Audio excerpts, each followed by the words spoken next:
Good morning. It is Monday of Holy Week. Yesterday we celebrated Palm Sunday, and in our homes we read the account of what happened on that first Palm Sunday, that Jesus rode triumphantly into Jerusalem. And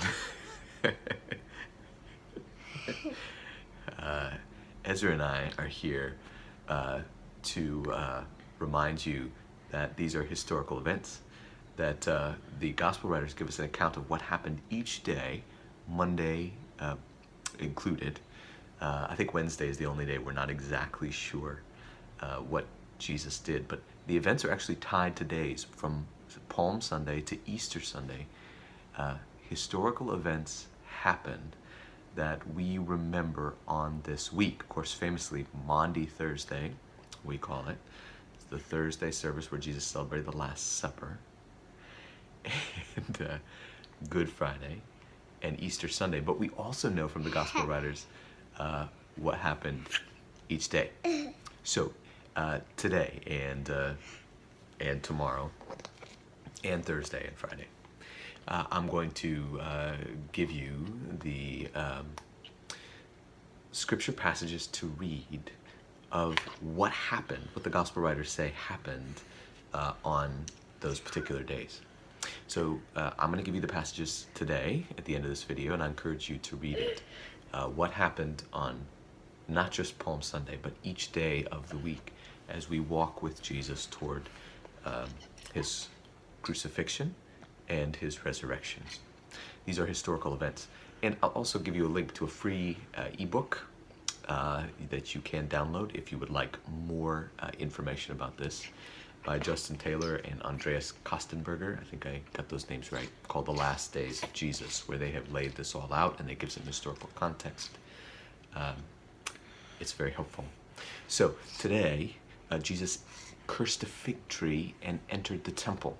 And what I'd encourage you to do is to read that passage, think about it, and if you have questions about it, write those, or comments about it, write those on the Facebook page, or you can send them to me, and we'll talk a little bit about what happened on Monday tomorrow. Today, we want to mark these historical events, the cleansing of the temple, and then encourage you to think about it and write your comments and your questions either here on the Facebook page or send them to me at justin@pmubc.org. These events that happened this week were historical events, and that's important because we believe that they were events, that the fact that they were rooted in history itself, that these things actually happened, mean that they have an anchor-like quality. When you drop an anchor when you're out at sea, no matter what is happening on the surface of the water, the wind and the waves and the storm, or if it's calm, your boat, you have this confidence that your boat is rooted to, connected to something that is solid, that is unchanging. What Jesus did is, as the church has often said, and as the writer of Hebrews says, it's like an anchor to our soul, for our soul. It is because it's rooted in what Christ actually did, the concrete nature of what Jesus actually accomplished. It is unchanging. How we feel or what is happening in the world does not change. That Jesus actually did something that has great beneficial effect for us. Right, Ezra? Yeah. Let me give you another example of that. The Bible talks about this as good news. News as in the newspaper. One day soon, we trust someone is going to find a vaccine for the coronavirus. Right? Right, Ezra? Yeah. Yeah. And when they do, that will be reported on the news, and that news will come to us as good news. Will we have done it? Right? Good news, right? Right? Right? Yeah. We won't have done it. someone else will have, but it will have a profound effect on people all over the world. It will literally change lives.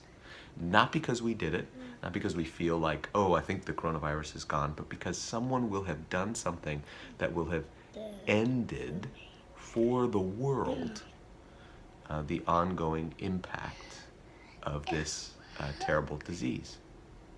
What Jesus did historically in time and space is good news, because what he did has a profound effect for the good on all people everywhere, any who will receive him.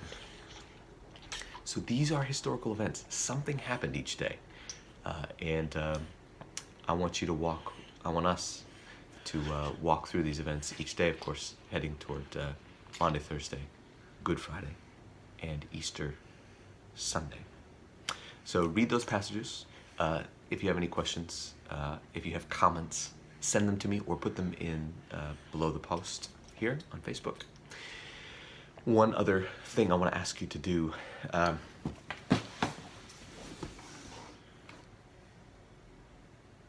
need your picture and sign. Ha! That board just totally fell apart. We need a picture of you holding a sign of encouragement or a greeting, an Easter greeting to the people of the church. In this way, it won't just be Ezra and I's faces on these things, but I want to actually share faces of people across the church and allow us to encourage one another as we come toward Easter. So if you would write a message on a sign, if you would take a picture of yourself or yourselves, if you have family members, or even yourself and your pet, yourself and whoever you are quarantining with, and if you would take a picture, send it to me, then I can put those together and share them with the church. And it can be a way that we can encourage one another in this time when we can't actually meet together.